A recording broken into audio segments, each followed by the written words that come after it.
A los pies del monte Isasa se extiende la Rioja Baja. Desde los altos del pico, desde las encrespadas rocas batidas por los vientos, se divisa hacia el norte la línea vegetal del Ebro, con Calahorra como centro. Hacia el suroeste el Moncayo, erguido y con las últimas nieves de la primavera iluminando la lejanía, y hacia el oeste los picos de Urbión. Entre estas tierras agrestes me han contado que en Navajún, cerca ya de la raya con Soria, se extraen de las mejores y más perfectas piritas del mundo.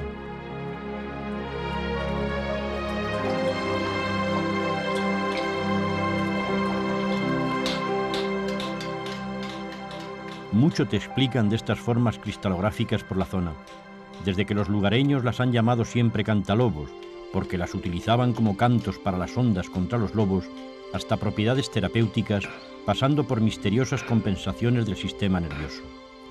El carácter emprendedor de los riojanos las han valorado mucho más allá de una simple roca a estas formas cristalizadas. Tanta literatura te atrae el ir hasta su yacimiento para hablar con Pedro Ansorena y escuchar, de sus propios labios, la verdad sobre estas pequeñas joyas. La formación de estas piritas proviene de la era terciaria, en el Jurásico, en la facies bealdense. Se comunica un poco con la era en que habitaron los dinosaurios. Toda esta zona de aquí eran grandes lagos, es decir, un efecto de una regresión marina. Cuando los mares bajaron, se formaron lagos aislados. Entonces había una cantidad bastante importante de material orgánico que formó el azufre. Y después vino, posteriormente, un aporte de hierro del interior.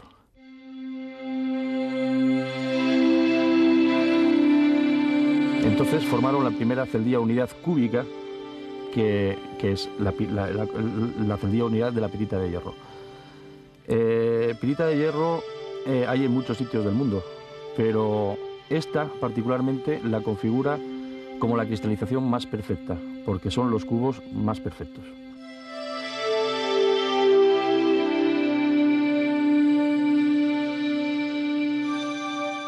Complicadas cristalizaciones, formas sugerentes, atractivas, tan atractivas y complicadas que parecen pequeños milagros surgidos de no se sabe muy bien qué juego geológico.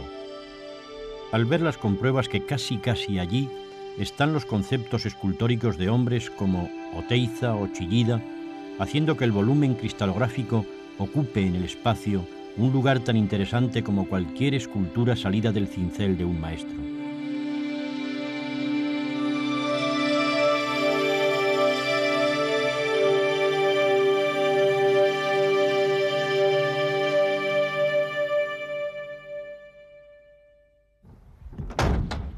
Roberto, dile al Ángel que cuando acabe en ese tajo suba a la galería.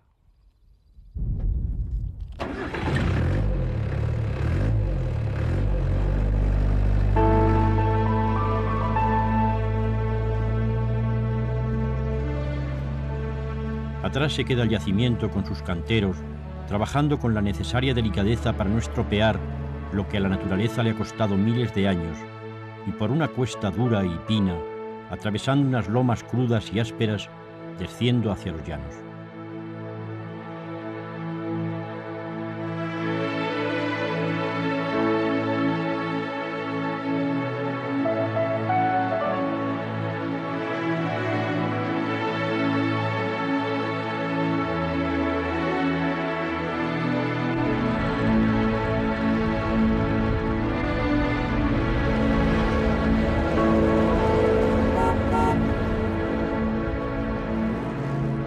Cuando Ansorena continúa su camino, yo hago lo mismo. Tomo la vereda de la carretera y, paso a paso, voy dejando a mis espaldas los roquedales arcillosos, los secanos sembrados de trigos duros y de cebadas, y voy viendo, al fondo, los primeros bancales de huerta que, regados por el río Alhama y con la tradición de muchas culturas asentadas y nacidas a sus orillas, ofrece una riqueza insospechada, arrebatada por la calidad humana que trabaja estas tierras.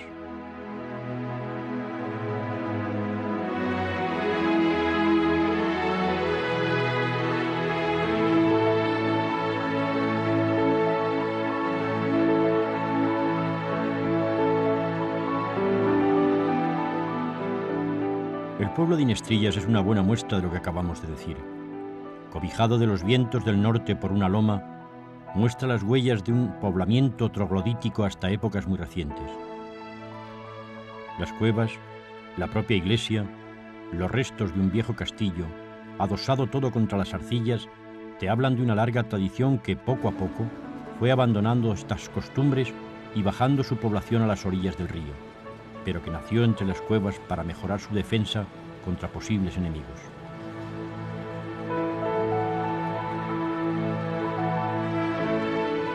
Y un poco más allá, siguiendo el curso de las aguas de la Lama, a veces mansas, a veces agrestes, los restos de Contrevia Leucade te confirman en la importancia de esta comarca y en el origen de los primeros pobladores de la zona que, utilizando el río como fuente de riqueza, se asentaban alejados de él para evitar sorpresas.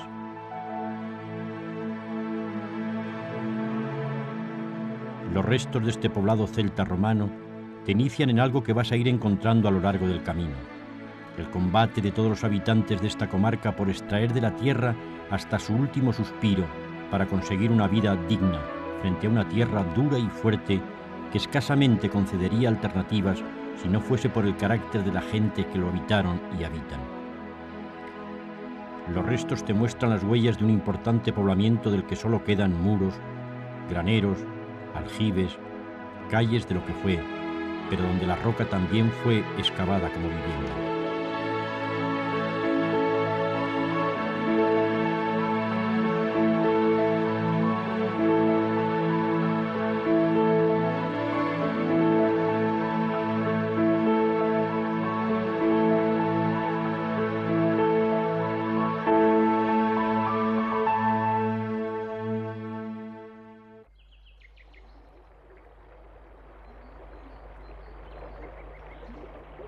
El río baja manso y a su paso va abriéndose el valle.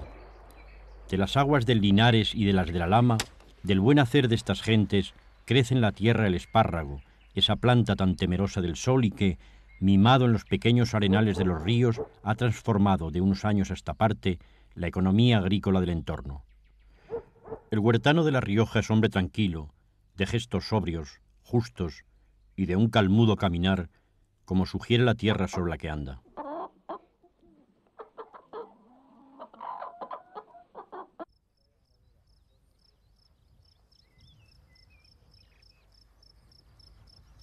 Cebollas, parrales de uvas y árboles frutales redondean la vida de toda esta zona.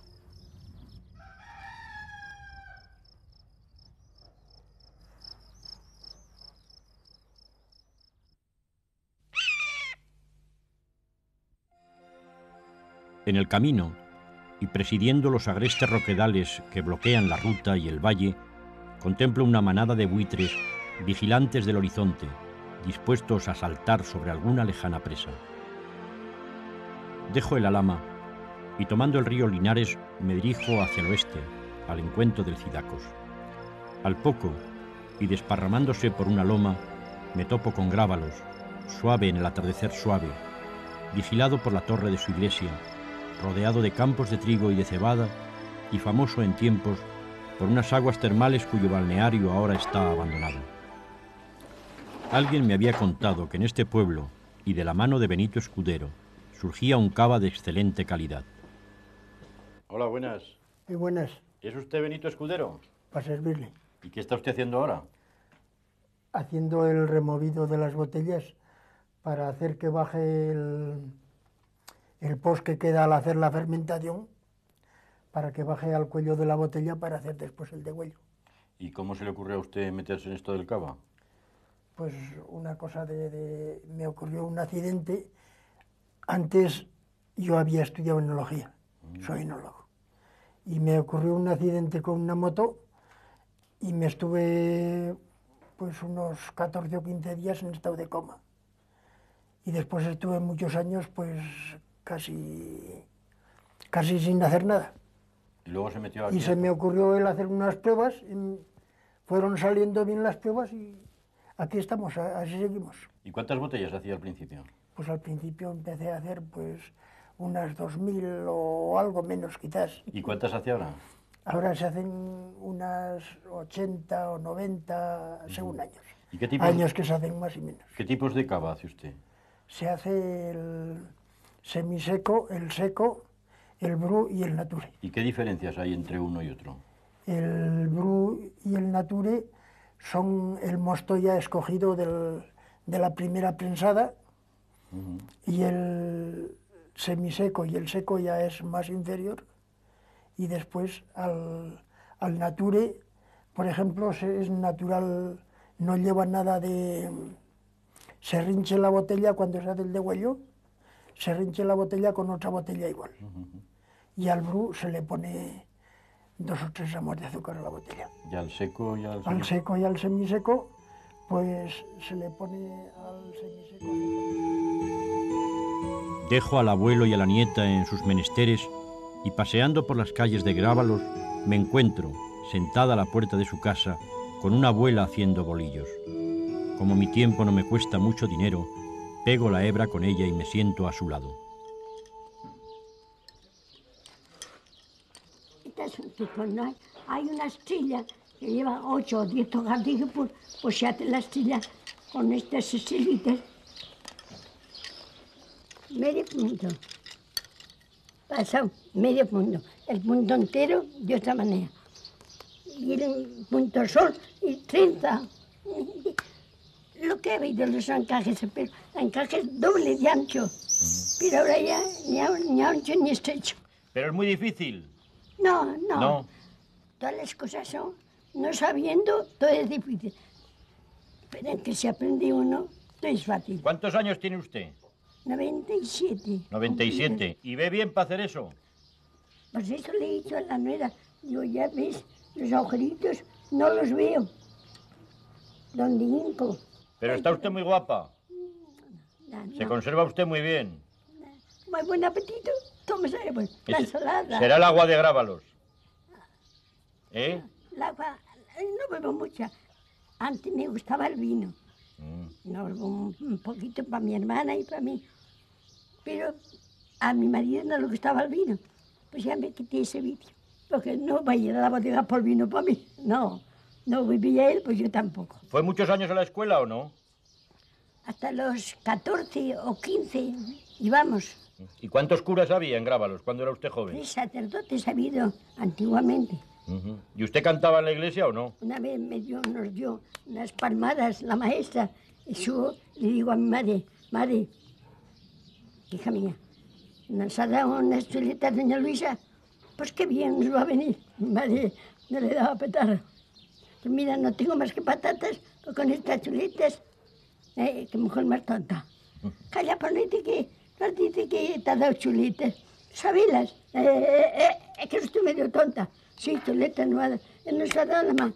Ah, entonces que habéis echado. Nunca ha bajado. Mi madre nunca ha bajado a dar una queja a los maestros. Si nos han castigado, porque no me merecido. ¿Y usted cantaba en la iglesia o no? Sí, he cantado.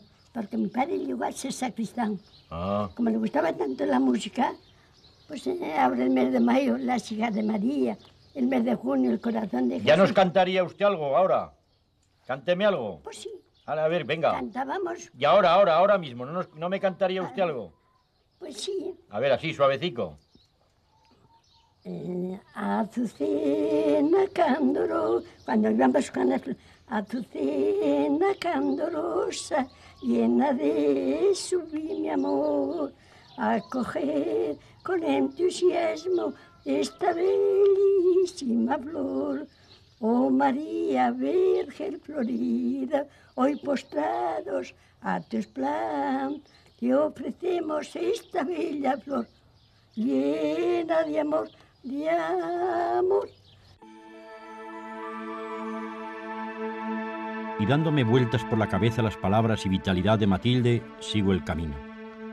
Poco más allá, cubriendo el horizonte como un destartalado navío envuelto en olvidos, me topo con Turruncún, abandonado, roto, y que, curiosamente, la administración decidió levantar un edificio para escuelas cuando ya las grietas y el abandono habían hecho mella en todo el pueblo. Pero ya se sabe, los actos administrativos son imparables por muy absurdos que sean. Y allí, Como testigo mudo está el edificio escolar, también abandonado y solo.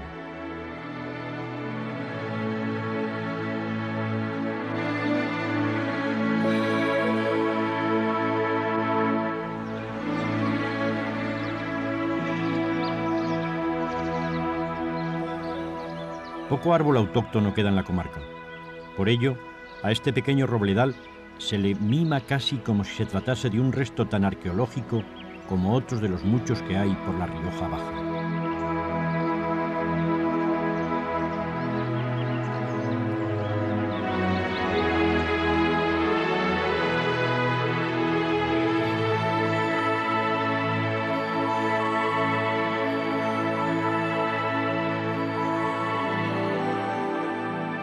Camino del río Cidacos el paisaje cambia.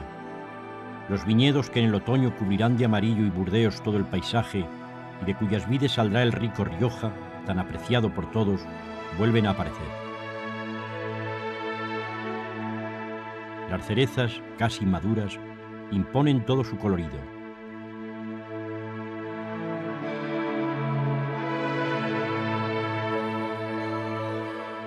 La primavera estalla por todos los sitios y los árboles frutales se desperezan enviando al aire la tímida sombra de sus primeras frutas maduradas.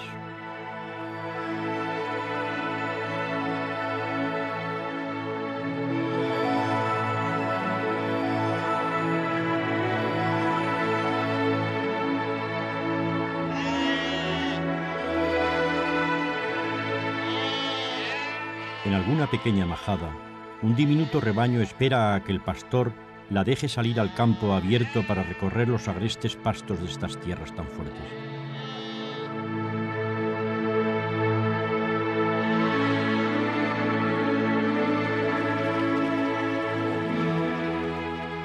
Un poco más adelante, y antes de internarme en la pura sierra, donde las rocas se encrespan y se adueñan, me detengo en muros de aguas, donde esta mana como un milagro incomprensible.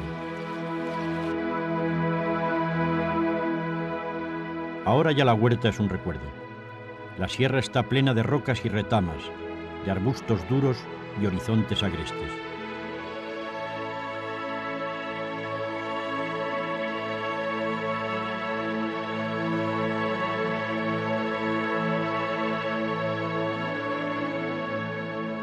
Por esta zona me dirijo en compañía de dos paleontólogos, Santiago Jiménez y Joaquín Moratalla, a que me descubran, me muestren y enseñen uno de los secretos más interesantes y emocionantes de esta zona. El camino y el paisaje son encrespados, pero el interés por ver los hallazgos de estas gentes me hacen recorrerlos sin cansancio, aunque en algunos momentos las cuestas estén a punto de dejarme sin resuello.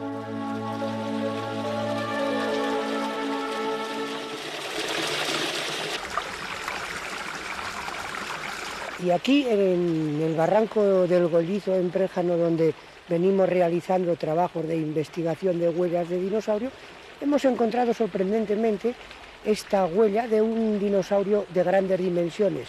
Es de un dinosaurio iguanodóntido y, curiosamente, es la huella de mayores dimensiones que se conoce en el registro de estos dinosaurios en el continente europeo.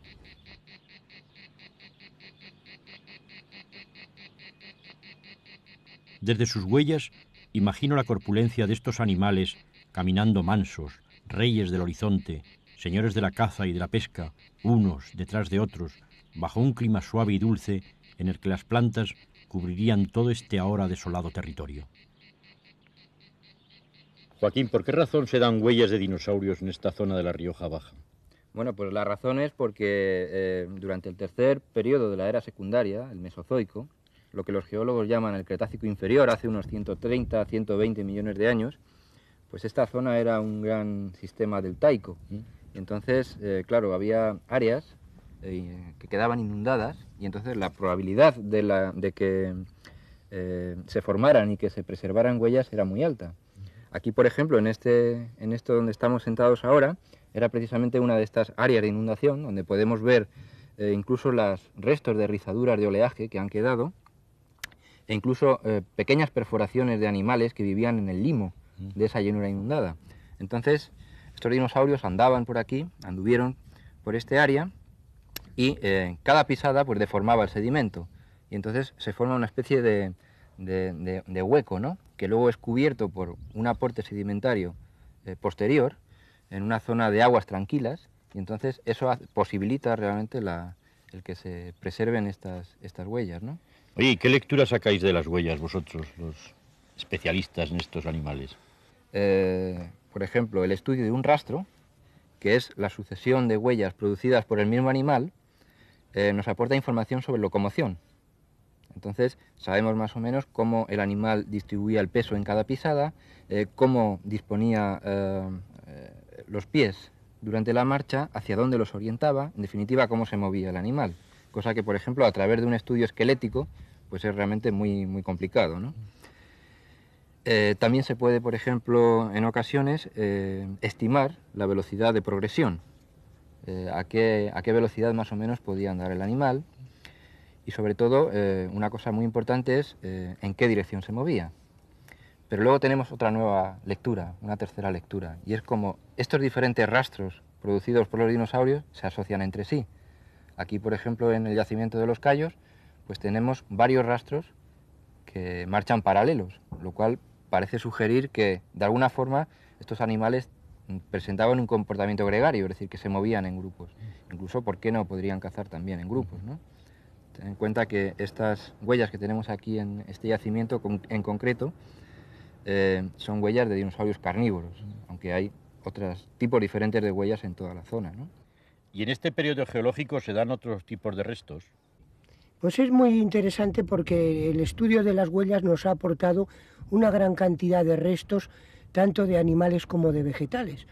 En el caso primero encontramos unas conchas de bivalvo cerradas completamente que nos aportan, creemos que nos hace suponer que estos animales han muerto en el mismo lugar donde tuvieron su hábitat. Otras veces las encontramos con las valvas abiertas, lo que nos indica que posiblemente fueron arrastradas y murieron en ese arrastre. Porque en esta misma zona del Taica encontramos que en una época geológica determinada el aporte de materiales vegetales y animales pues han quedado en una zona reducida a falta de oxígeno, se ha descompuesto la materia orgánica y ha dado lugar a las mineralizaciones de pirita, que son los ejemplares de más belleza que se encuentran no solamente en esta comarca de La Rioja Baja, sino que tienen gran prestigio mundial comparándolos con los de la isla de Elba o con los yacimientos mineralógicos de Perú de estos materiales. Con la emocionante historia sobre la vida y avatares de los dinosaurios que ambos amigos te explican con enorme interés, llego a Cornago.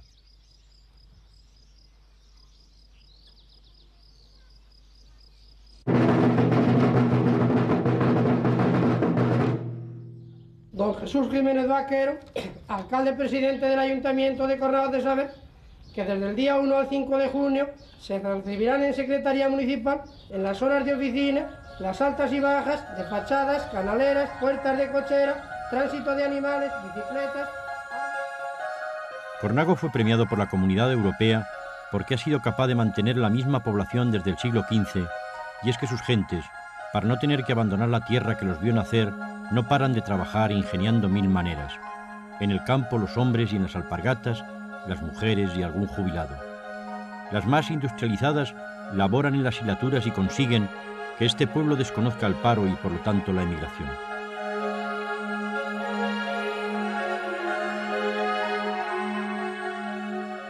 En tertulia o en solitario, en carasoles o al cobijo de vientos fríos, las mujeres no paran de pasar una y otra vez la hebra de liza del cáñamo a la tela y de la tela al cáñamo, y es que en esta comarca nació una de las más importantes industrias textiles y luego zapateras de toda España. Y como la tradición sigue, cualquier replaceta o llanada, arrebatada a las pinas calles, sirve de asiento a esta industria más artesanal que muchas otras que lo tienen a honor.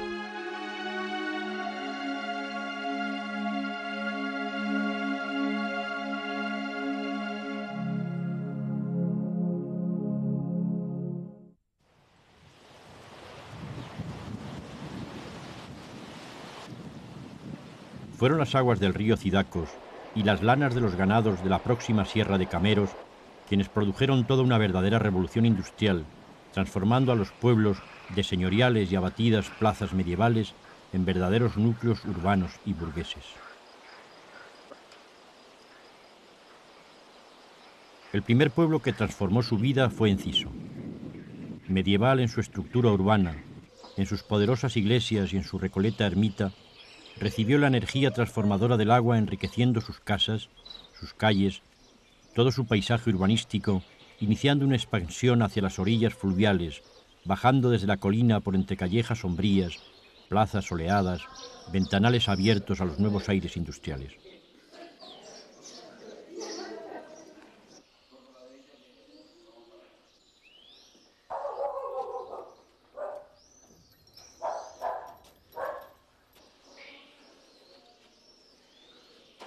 Malos tiempos posteriores, falta de comunicaciones, nuevas tecnologías, cerraron muchas de sus puertas, de sus balconadas, y solo la sombra de lo que fue permanece en los muros de las iglesias, en algunas ricas fachadas de sus casas, y te hacen comprender el poderío económico al que los habitantes de este pueblo llegaron.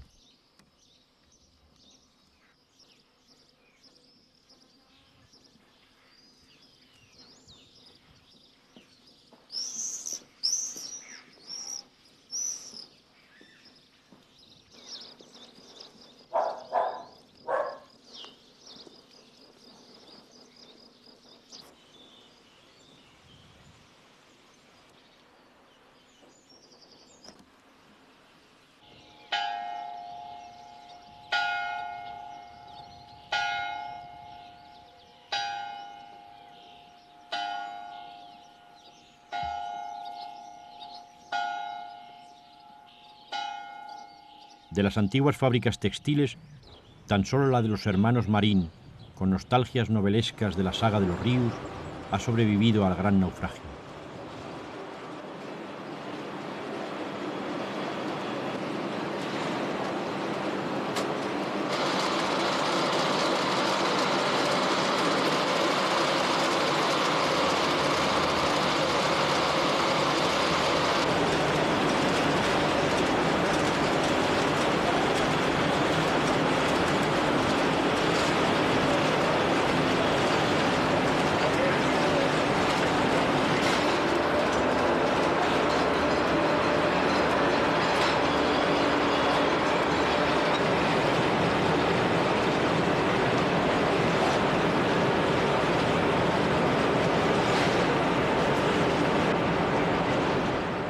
¿De cuándo data la industria textil aquí en esta zona? Bueno, la industria textil en Enciso data desde antes de 1800.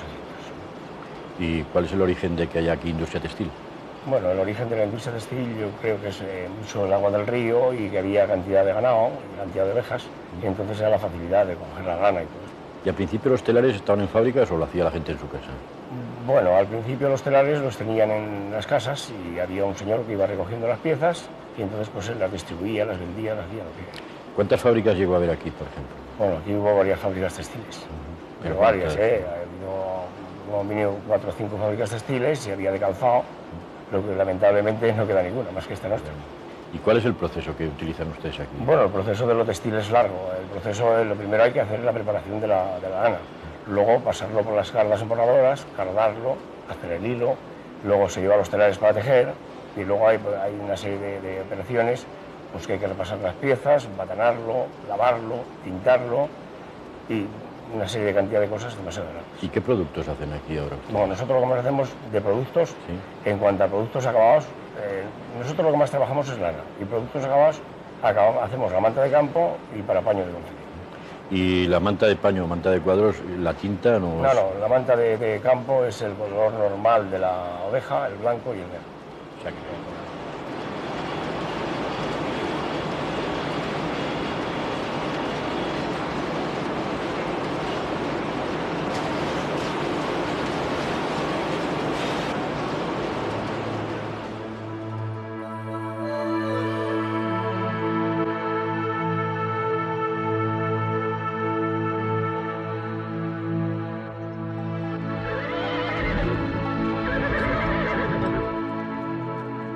Una yeguada, camino de la ribera, se cruza en mi camino.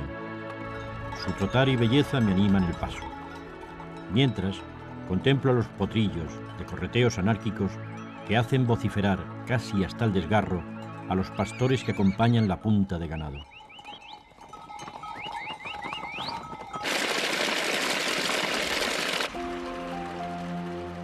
Si Enciso fue textil, Munilla se hizo muy pronto zapatera y en los bajos, a las orillas del río o en cualquier rincón, surgieron pequeñas o grandes industrias que, aunque tuvieron su origen en la lana, cuando ésta fue arruinada por la pana, las gentes de aquí se lanzaron primero hacia las zapatillas y luego pasándose a la industria del calzado completamente.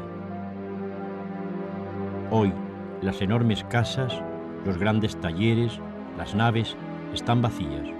Del gran casino de la burguesía acomodada quedan las huellas en sus mesas, en su decoración, pero apenas si una cliente repasa los periódicos de la jornada.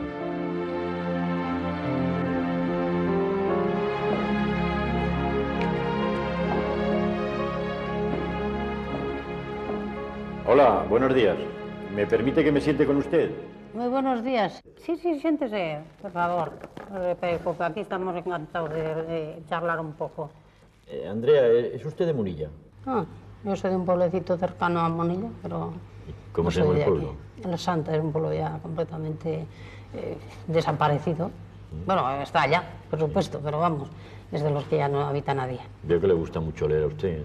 Sí, es mi predilección. ¿Y cómo aprendió usted a leer? ¿Había maestro ahí en el pueblo? Sí, en nuestro pueblo entonces había una escuela mixta. Normalmente era regentada por maestros, pero yo tuve la suerte de tener casi solo un maestro. Él se encaprichó conmigo, yo con él, y es aquel maestro simpático, fácil, que daba opción a conversar con él, que no todas las veces ha ocurrido eso, porque parece que el maestro era un personaje alto que inasequible. ¿Y trabajaba usted y iba a la escuela también?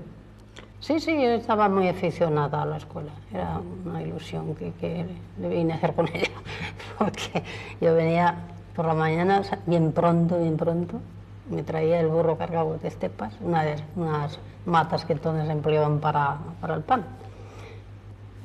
Y venía a toda prisa, descargaba el burro en el horno, me daba un pan, el panadero, a cambio de la leña que le traía, distribuía la leche y para casa. De inmediato. Entonces volví a la escuela, que aquel maestro, como le digo, era un gran maestro para mí. Cuando no había maestros aquí, ¿usted en algún momento enseñó a alguien a leer y a escribir? ¿O? Sí, claro, puse todo el empeño en aquellos fallos de los maestros de enseñarles. También tuve aquella experiencia de sustituir alguna vez en la Santa el maestro, pero eran sustituciones pequeñas que se hacían. ¿Y cómo ve usted el futuro de Munilla? Pues hay que poner mucha ilusión a Munilla para ver un futuro esperanzador, pero bueno, pues yo creo que los pueblos tienen sus altos y bajos con las montañas. Entonces, pues aunque ha tenido un bajón impresionante, eso no quiere decir que este pueblo no pueda resurgir todavía. Hay muchas fábricas abandonadas, ¿verdad? Pero ya se están reconstruyendo muchas casas. Habrá podido observar que hay muchas casas que están recién arregladitas, algunas se construye. Ahora, aunque sea 50 años que no se ha construido ninguna casa, en cambio ya se ha construido el año pasado, se ha construido eso del albergue juvenil, nuevo, completamente. Yo no sé si porque estoy enamorada de Munilla o porque le he cogido ya mucho cariño, pues pienso que se podrá vivir en Munilla, porque no se puede vivir. ¿Cuántas fábricas había aquí? ¿Se acuerda de alguna de aquellas? Sí, estaba la fábrica esa famosa de los Sevillas, que tuvo sus orígenes hace 140 años por lo menos aquí en Munilla. Se trasladó después la residencia y la industria toda a Arnedo. La de los Aguirres también, que la trasladaron a Calahorra, la de los Fernández, que la trasladaron a Logroño, y después...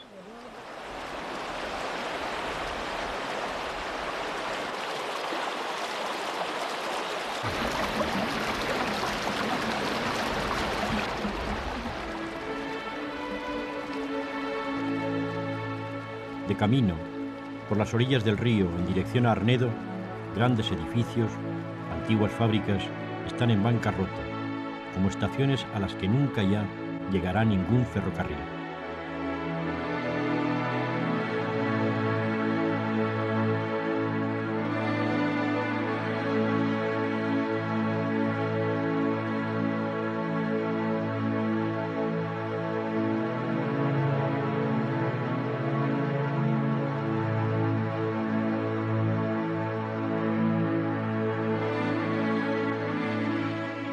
las viviendas troglodíticas emergen de nuevo al lado de la carretera que conduce hasta Arnedo.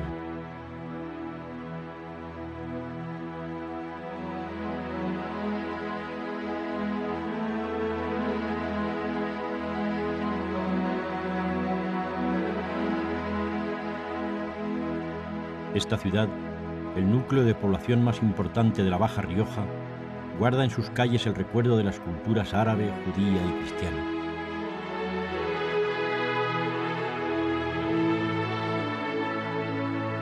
Desde el castillo, pasando por la iglesia, los portalones, las callejuelas recoletas, las plazuelas íntimas, la pequeña judería, el eco de aquellas tres culturas se superponen.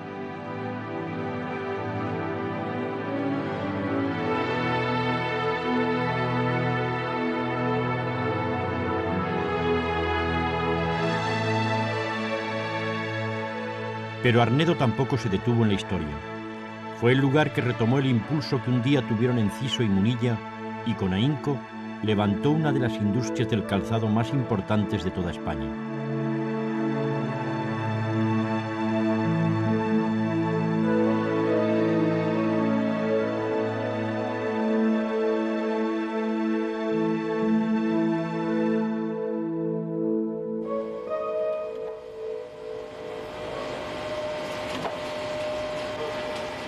Desde la fábrica de zapatos artesanales y de lujo, que se inician con una exquisita y delicada selección de las pieles, cuidado de la horma, del diseño, para competir en los mercados internacionales, de una mano de obra de larga y rica tradición, pasando por cadenas de producción, hasta la zapatería surgida a través de la tecnología más actual, manipulada y dirigida desde los ordenadores, todas se dan aquí.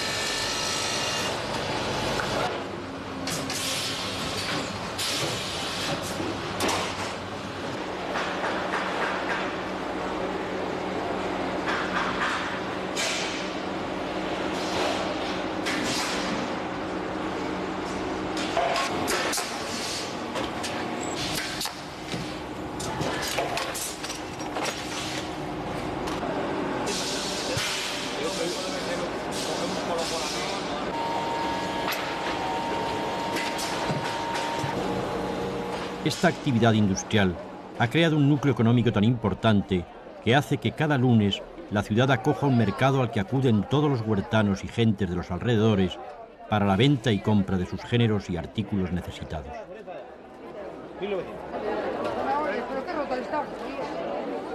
En las calles, los comercios, los bancos, los establecimientos hosteleros, las agencias de viajes, las droguerías y tiendas de ultramarinos muestran su categoría, y el arnedano se siente orgulloso de sus industrias que le hacen estar siempre en la brecha.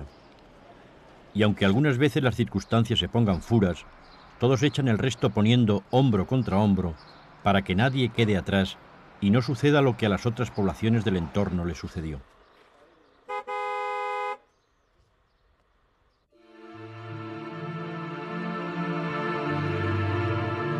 Siguiendo el cauce del Cidacos y a poco de abandonar Arnedo, te encuentras con Quel, un lugar cobijado bajo unos impresionantes moles de margas acumuladas y erosionadas a tajo, que te atemorizan un tanto cuando caminas junto o bajo ellas, aunque los nativos aseguran que nadie feneció bajo sus iras.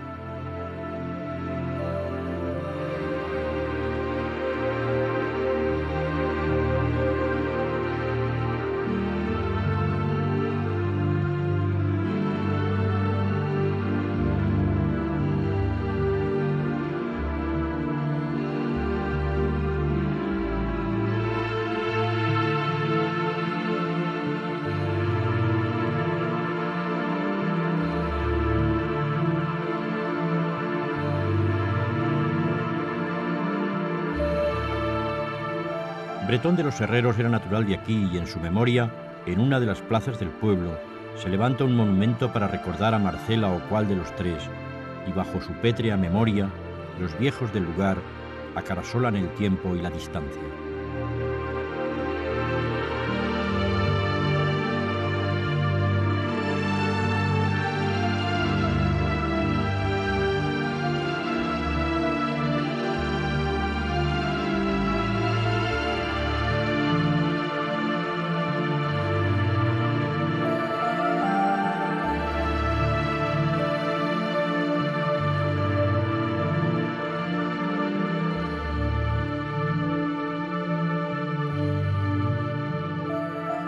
La fauna de La Rioja Baja es muy variada y rica, ya que desde las huertas se alimentan toda una serie de pequeños animales, símbolo de que la vida emerge con fuerza por todos los rincones de esta tierra.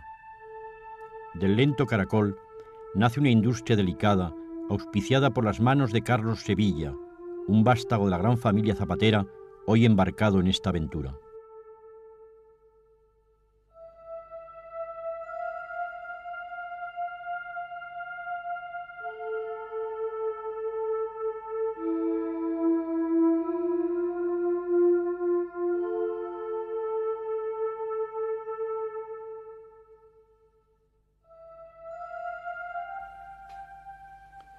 Carlos, cuando uno llega a aquel, todo el mundo habla de la granja de caracoles. ¿Cómo un miembro de la familia Sevilla, tradicionalmente zapateros, se te ha ocurrido meterte en esta industria? Bueno, en un principio un compañero y yo empezamos a mirar sobre nuevas iniciativas. En realidad nos gustaba mucho el tema de las granjas y bueno, el mundo de la industria que estamos metidos de calzado pues no nos satisfacía lo suficiente. Y pensamos en iniciarnos en una nueva actividad que nos procurara más satisfacciones. ¿Cuál es el proceso de un caracol hasta que llega a ser comercializado? Bueno, el caracol desde que se aparea, una vez que se aparea ponen los huevos al cabo de unos 12 o 13 días. Los huevos los van poniendo uno cada 2 minutos y estos se terminan de poner durante día y medio o 2 días. Estos huevos luego se meten en una incubadora donde permanecerán 10 días a una temperatura y una humedad fija. Después se sacan al medio exterior donde se introducen dentro de unas jaulas de dimensiones reducidas con el fin de que adquieran bien el alimento sin hacer grandes recorridos. Después estos caracoles, una vez que ya han adquirido el tamaño ideal para la venta comercializable, cuando tienen ya el reborde de su concha, se cogen, se ponen a secarse y a plugarse y se venden ya lavados y pulgados con el fin de que no tengan ningún alimento dentro del estómago y no cojan gusto a lo que hayan podido ellos comer, sino al gusto que los caracoles lo guisas tú realmente. ¿Cómo te va el negocio del caracol ahora? Bueno, en un principio pasamos grandes apuros porque hay un periodo de 6 o 8 meses que no puedes sacar producción y tienes que dedicarte más que nada a la cría. Entonces, bueno, poco a poco hemos ido introduciéndonos. No es nada fácil meterte en un mercado donde realmente está saturado a veces de una competencia un poco, bueno, bastante desleal. Pero bueno, poco a poco nos vamos abriendo nuestros pequeños mercados, pequeños clientes, que cada día pues nos vamos haciendo más clientela fija, ¿no? ¿Y eso de la competencia desleal qué es? Cuéntanoslo un poco. Bueno, en Francia, por ejemplo, existe una normativa en cuanto a la recogida y al consumo de caracoles que ampara a la gente que se dedica pues, a eso, a la producción y a la cría de caracol. Pero aquí en España, sin embargo, como no hay ninguna normativa sanitaria ni de recogida de caracoles, pues se recogen al por mayor sin haber hecho controles sanitarios, habiendo comido ellos o pesticidas o herbicidas. Así que puede ser peligroso comer caracoles recogidos por el campo. Desde luego, el caracol sí ha comido tipos de venenos que hoy en día se utilizan mucho en nuestra agricultura extensiva, pues entonces desde luego que es muy peligroso, porque el caracol hasta los 15 días no elimina todas las toxinas que tiene dentro del estómago y van a parar directamente a tu estómago. Una vez manufacturado el caracol, viaja hacia fiestas populares o a restaurantes para ser asado al fuego o cocinado a la riojana. Exquisito con conejo, también es un adminículo importante de las tradicionales paellas de arroz.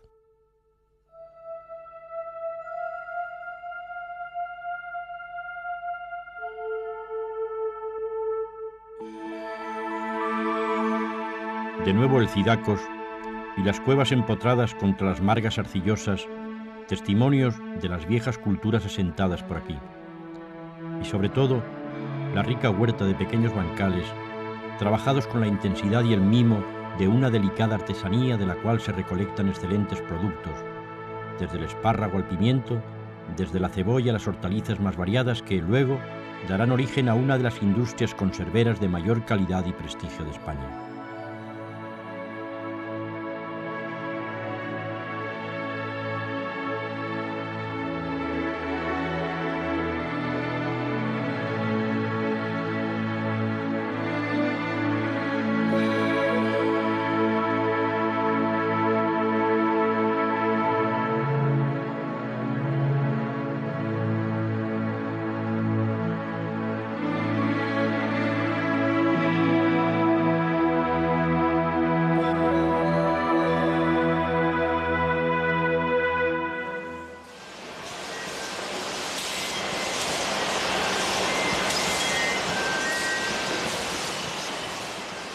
En este pequeño rincón de Autol, las conservas de todos estos productos hortícolas, más las setas y champiñones, más una variada gama de platos precocinados, se manufacturan para estar presentes en los mejores comercios nacionales e internacionales.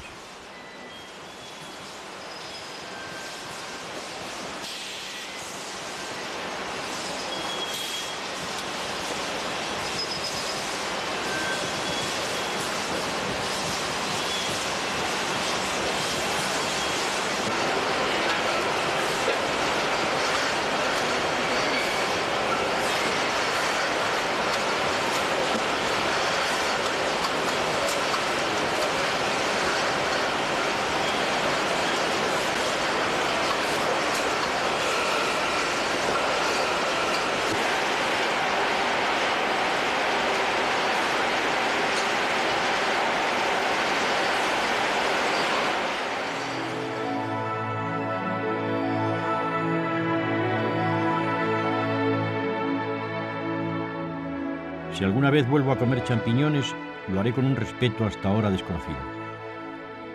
Su elaboración es larga. Preparar el compost y el micelio del que luego saldrá el champiñón o la seta china es un complicado proceso. Pensaba que esta seta nacía sin más en las viejas y abandonadas bodegas vinateras, y aunque así parece que fue el origen, hoy su complicada manipulación me ha obligado a elevar mi respeto por este producto.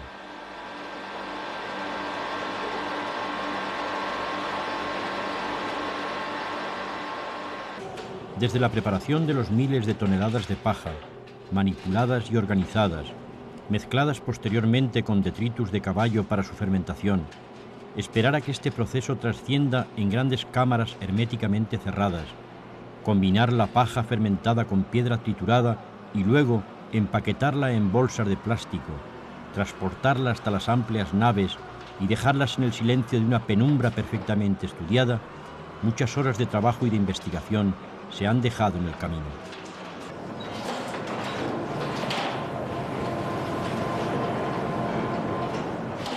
Y siempre con la problemática de un comercio cada vez más competitivo y difícil.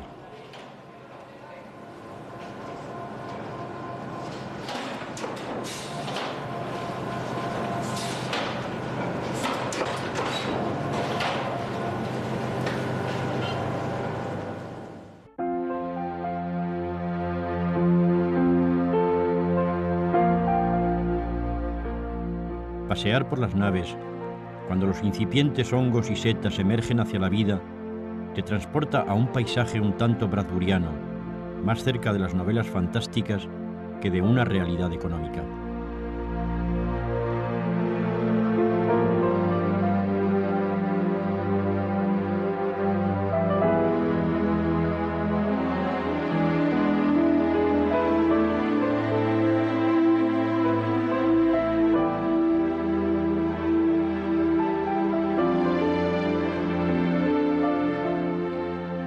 Pero el champiñón echa una cantidad de desechos enormes. ¿Qué está haciendo o qué va a hacer el Ayuntamiento de Autol para solucionar estos problemas?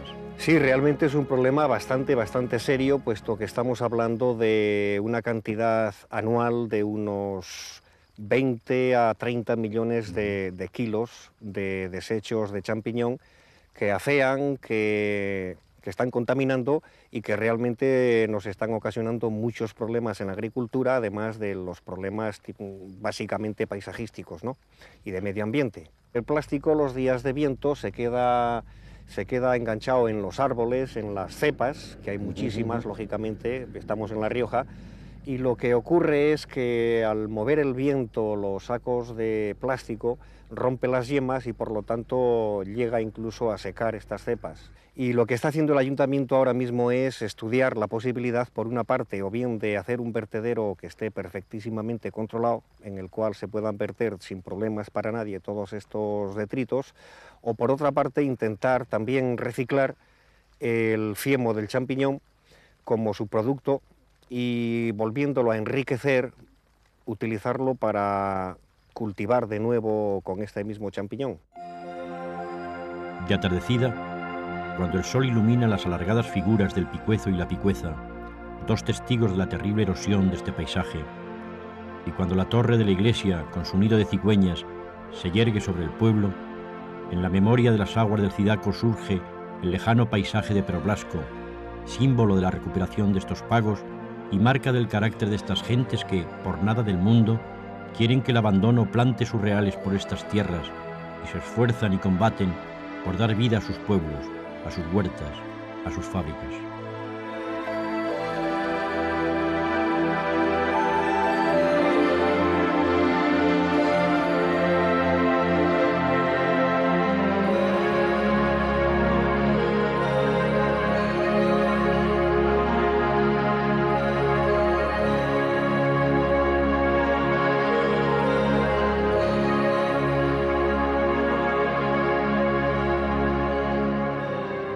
Voy dejando la Rioja Baja con la amabilidad tierna que los pequeños bancales de huerta ponen a mi paso. Un enorme camión tráiler de las industrias de esta comarca me cruza, me adelanta y se lanza a llevar hasta los últimos rincones de España todo aquello que estas tierras y sus hombres son capaces de sacar con trabajo, esfuerzo e ingenio para no detenerse nunca, para no dejar que la naturaleza les arrebate lo que ella misma les dio a través de esos dos grandes ríos que son el Alhama y el Cidacos.